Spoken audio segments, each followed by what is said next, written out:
Hello, knowledge seekers. In this episode of 20-Minute Books, we delve into Leading with Love and Laughter, a transformative guide by Zina Sutch and Patrick Malone, published in 2021. This book presents an innovative approach to leadership that emphasizes the power of love and laughter to enhance team performance, boost morale, build trust, spark creativity, and improve overall health in the workplace. Zina Sutch brings her extensive experience as a faculty member in American University's School of Public Affairs, where she teaches leadership and team building.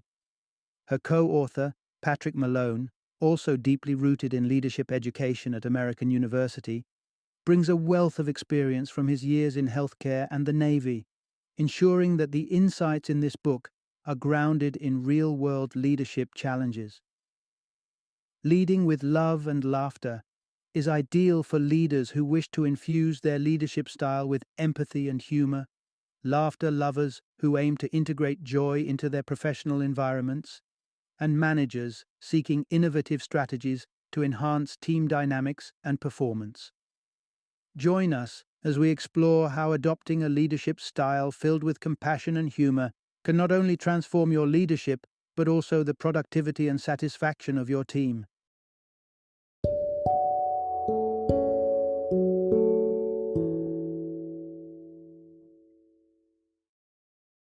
Leading with Love and Laughter, Letting Go and Getting Real at Work.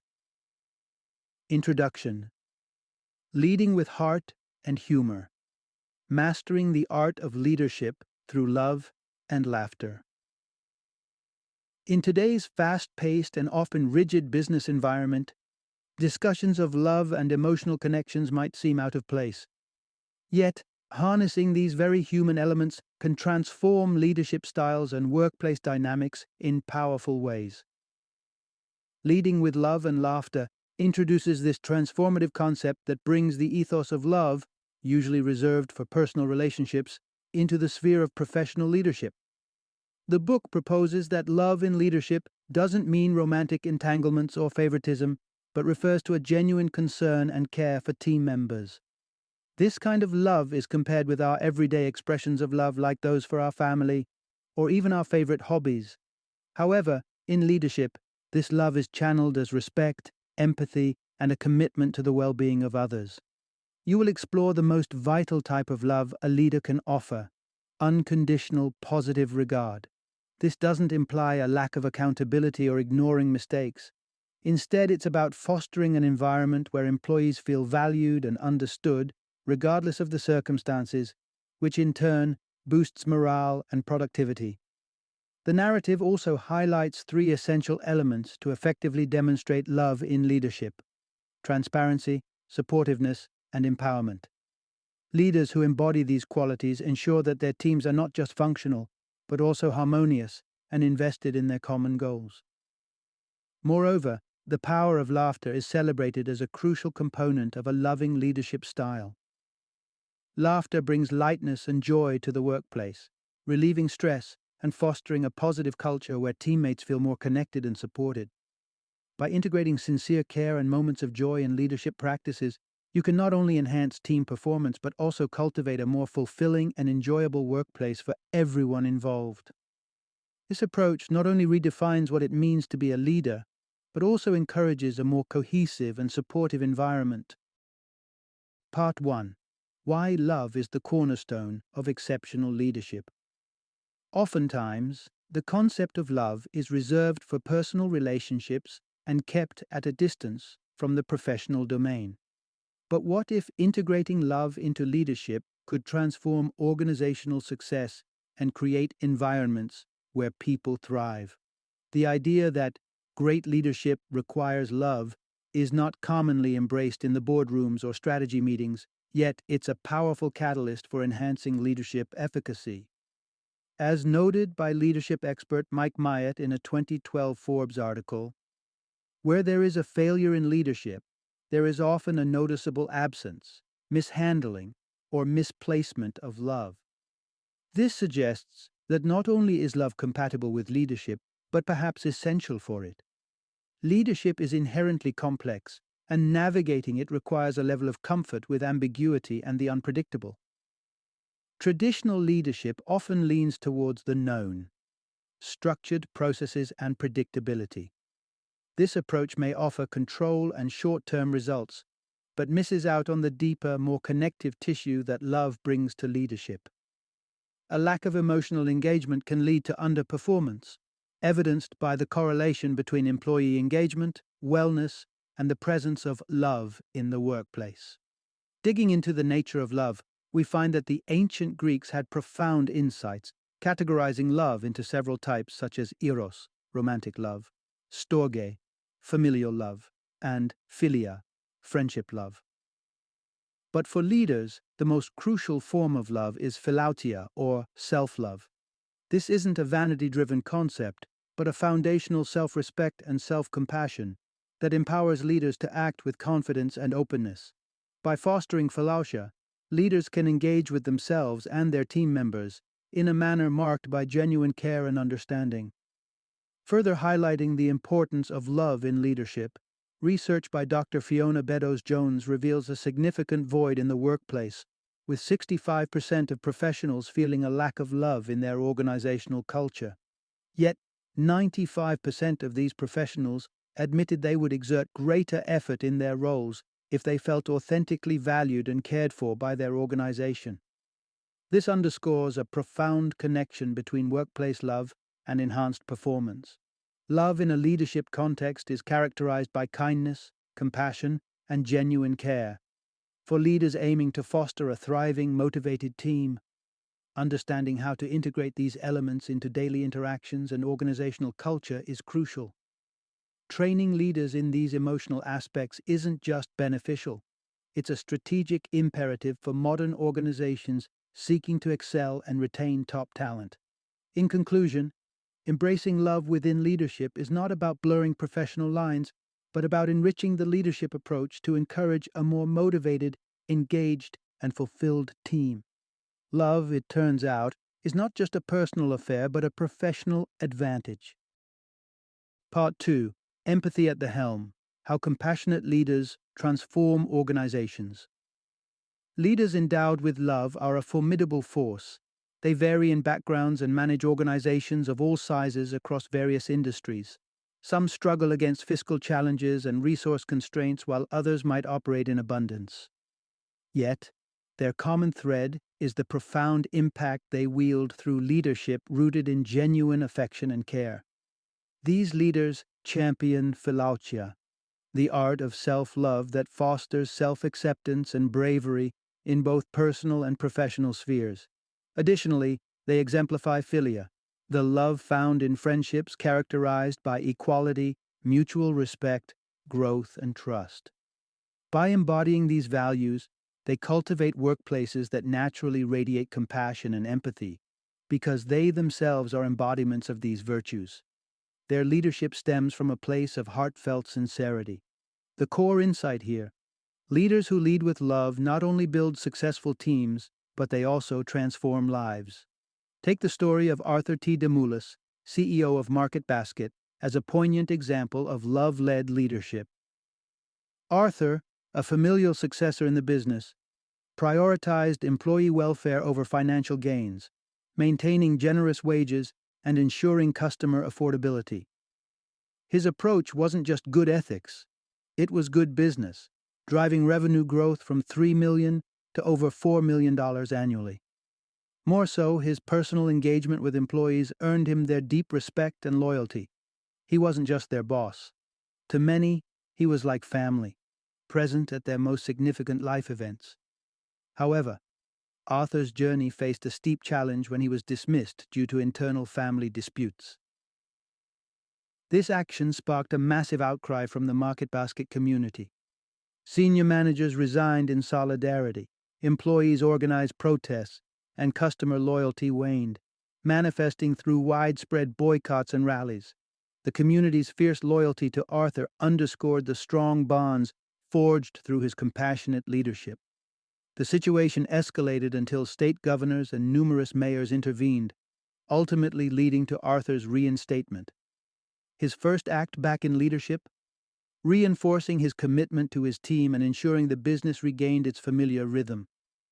Arthur Demula's leadership exemplifies how love and trust in a community can bring about substantial organizational and social change. His ability to see the best in people, coupled with his unwavering support, created an environment where individuals felt valued and integral to the organization's success. Leaders like Arthur prove that when leadership is grounded in genuine care and respect, people are motivated to invest not just their time and labor, but their hearts and loyalty too. This not only transforms organizations, but indeed changes lives. Part 3. Embrace self-awareness, vulnerability, and kindness in leadership. Embodying love in leadership is not just a philosophy. It's a practice backed by research showing significant positive impacts on workplace dynamics and outcomes. Studies, such as those conducted by Wharton professors Sigel Bersady and Olivia A. O'Neill, illuminate how perceptions of love and care within work environments correlate strongly with enhanced job satisfaction, fewer sick leaves, better teamwork, and overall improved performance. Furthermore, creating bonds of peer support, a manifestation of workplace love, has been linked to increased longevity in life. However, infusing love into leadership doesn't come with a manual. It demands sincerity and a heart-centered approach, as there are no shortcuts or certifications that can authentically replicate the presence of genuine affection and care. The primary message is clear. Effective leadership steeped in love requires a deep sense of self-awareness, the courage to be vulnerable, and a pervasive kindness. To genuinely cultivate love in leadership, consider 3 fundamental practices. Firstly, invest in self-awareness. Understanding oneself is a cornerstone of effective leadership, but can be daunting. It involves introspective examination and being in tune with one's emotions and reactions, especially in challenging situations such as receiving feedback. Leaders who are self-aware not only understand their emotional responses, but also recognize how these emotions influence their decisions and interactions. This awareness is crucial for personal growth and enhancing how one leads others. Secondly, embrace vulnerability. Traditional views often misunderstand vulnerability in leadership, seeing it as a weakness rather than a strength. Yet, vulnerability is about openness, admitting limitations, and embracing the collective knowledge of one's team. Leaders who show vulnerability are not diminished. Rather, they are perceived as approachable and human. They acknowledge their shortcomings, ask insightful questions, and foster an environment where being authentically oneself isn't penalized but celebrated. Lastly, practice kindness. In today's fast-paced and often impersonal world, acts of kindness are both a breath of fresh air and a ripple that can transform an entire organizational culture. Leaders can cultivate a kinder workplace through simple everyday gestures like genuine smiles, attentive listening, and supportive nonverbal communication. These actions might seem minor, but their impact on team morale and collaboration is profound. Ultimately, these principles are grounded in a fundamental self-respect and self-love. Leaders who nurture love within themselves find it vastly easier to extend that love to others, creating a cyclical effect of positivity and support that not only boosts individual and team performance, but also enhances overall workplace satisfaction. Embrace these values and watch as they revolutionize not only your leadership style, but also the lives of those you lead. Part 4. Harnessing humor. Building a creative and productive workplace through laughter. Laughter isn't just a spontaneous response to amusement. It's a powerful tool that can significantly enhance a work environment. It can literally lighten your physical load, as research from Vanderbilt University has shown that laughing for just 10 to 15 minutes can burn up to 50 calories, approximating the calorie count in a piece of chocolate. But the benefits of laughter extend far beyond burning calories. Studies in the field of psychoneuroimmunology have revealed that a good laugh can bolster immune function, promote better vascular health, alleviate pain, and improve mental health conditions. In essence, laughter can keep you healthier and happier. When laughter is missing from the workplace, the effects are palpably negative. An absence of humor can exacerbate disengagement among staff, leading to an atmosphere that feels more stifling than stimulating. Conversely, humor introduces positive emotions, helping employees feel more connected to their work and their colleagues, thereby fostering a pleasant and productive workplace. The central lesson here is straightforward. Laughter cultivates a work environment that is more relaxed, inventive, and productive. With the clear benefits of infusing love into leadership already established, adding laughter into the mix seems like the next logical step. However, it's important to recognize that not all laughter is created equal. Laughter can sometimes be a veneer for hostility or superiority, where the humor used is antagonistic or degrading. Understanding the nature of the laughter you promote is key. One type of laughter to be wary of is that born out of a sense of superiority, where the aim is to diminish others to elevate oneself. This is often seen with cynical jokes or sarcastic comments, followed by demeaning laughter. Clearly, this is not the type of humor beneficial to a supportive workplace environment. Then there's the laughter that emerges not from the humor of a situation, but from relief. Consider the scenario where, after meeting a tight deadline, a boss playfully claims that the client has changed their requirements, only to reveal it's a joke. The resulting laughter among the team isn't just due to the joke itself, but also the release of tension, a kind of emotional exhale.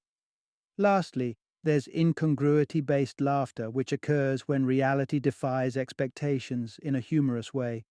This type of laughter stems from our cognitive surprise and delight when a story takes an unexpectedly funny turn. Irrespective of the type, laughter inherently builds social bonds.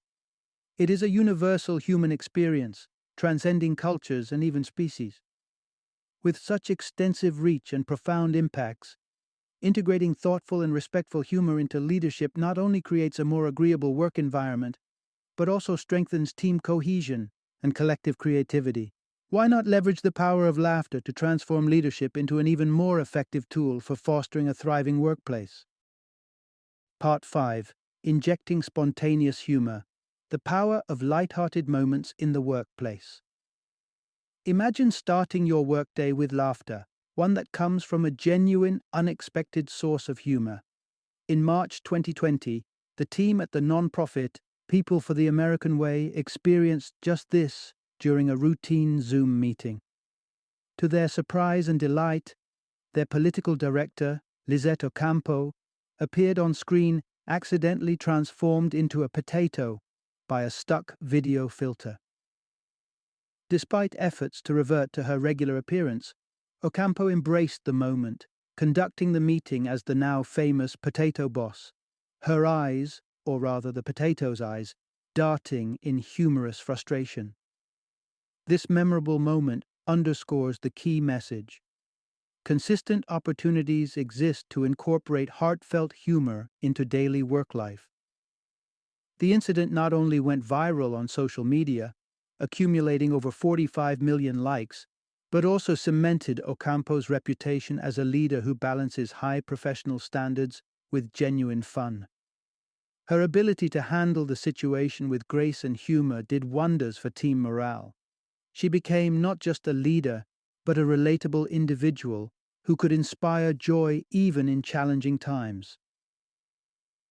Ocampo's story is a vibrant example of the transformative power of humor. She hasn't just become a more popular leader, she has reinforced an organizational culture that values joy and realness alongside professionalism. Her team perceives her not only as an authoritative figure, but also as approachable and understanding, one who can toggle between being a stern leader and a supportive coach, depending on what her team needs at the moment. It's essential to understand that humorous moments in the workplace need not be meticulously planned or occur only during designated fun times. They can happen during a Zoom call amid a tense negotiation or while unraveling complex project details. The spontaneous nature of such humor, derived from authentic interactions and mishaps, is what often makes it so impactful. Leaders like Ocampo show that you don't need to be versed in comedy to effectively use humor. You just need to be open to the moments that present themselves. Genuine humor is about embracing the unplanned, the imperfect, and the human elements of daily work life. By showing one's true self and nurturing a workplace where laughter is cherished, leaders can foster an environment where creativity, productivity, and connectivity flourish. So next time you find yourself in a potentially stiff or challenging situation at work, remember that a touch of humor might just be the ingredient you need to lighten the mood and boost team spirit.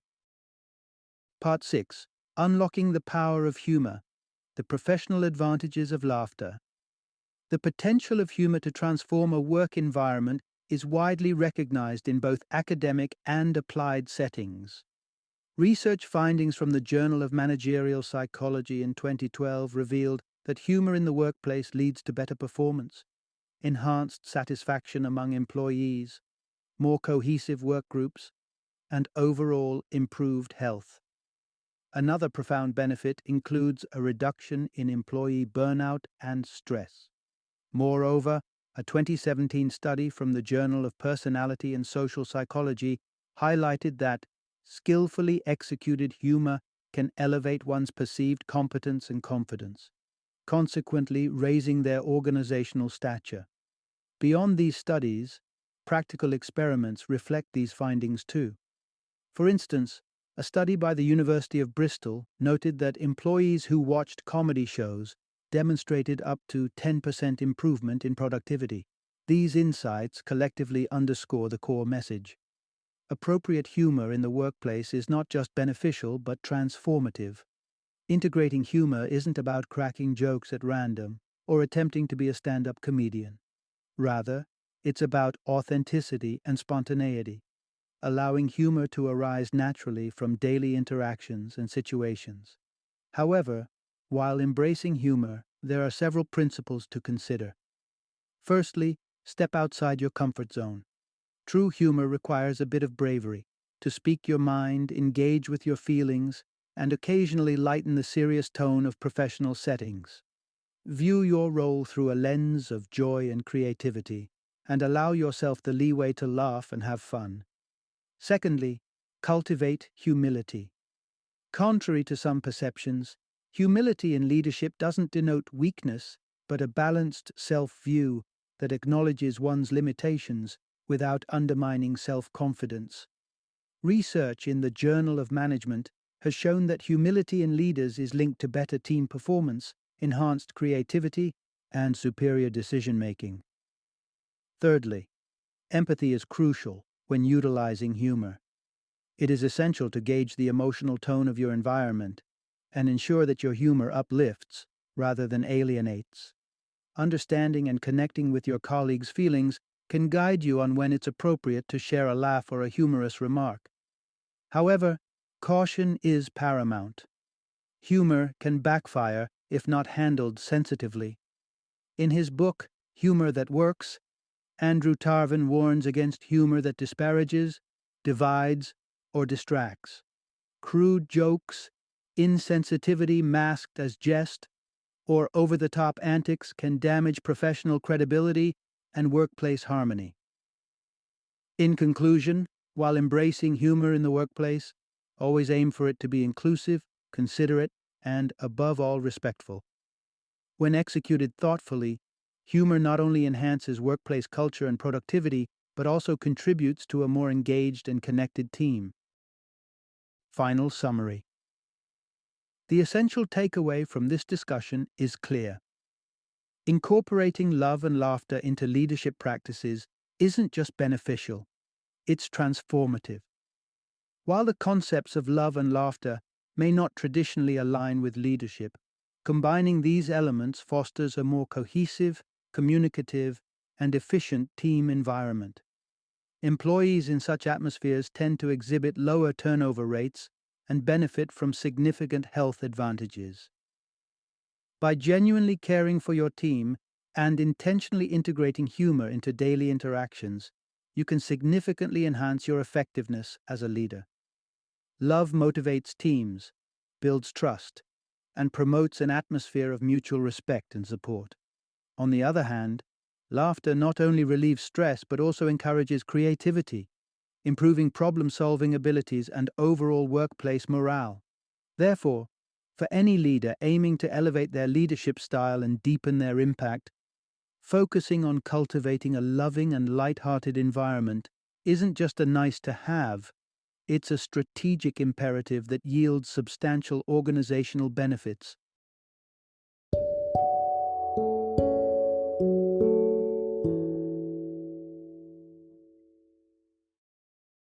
Thank you for joining me today on this journey of learning and discovery as we explored the insights of another thought-provoking book in our growing library of knowledge. If you've enjoyed our time together, please take a moment to follow our podcast, give us a 5-star rating, and share 20-minute books with other knowledge seekers. Your support truly means a lot. Don't forget to join me again in the next episode, where we will delve into another enriching book. Until then, happy reading and happy listening.